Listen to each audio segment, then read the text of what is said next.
A Taikan Star product every week. Today I'm bringing you the Hella Vertical 5-Axis Machining Center, the V-650U, which excels in fields like aerospace and machinery manufacturing. The V-650U adopts a high-rigidity moving beam gantry structure. It has low overall stress deformation and strong vibration resistance. It remains stable even during heavy-duty cutting, providing a solid guarantee for machining accuracy.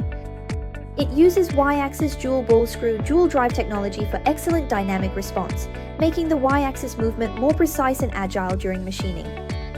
It's equipped with a high-precision DD direct drive rotary table. The A-axis uses a dual-torque motor dual drive system. It comes standard with a 40-tool arm-type tool magazine. The tool change time is only 2 seconds. This not only meets the needs of multi-tool machining, but also ensures tool changing efficiency, making the process smoother and more effective. The V-650U supports virtual machine simulation and tool path defect analysis. This effectively avoids problems like trial cuts using up actual resources, long consumable prep times, and low trial cutting efficiency.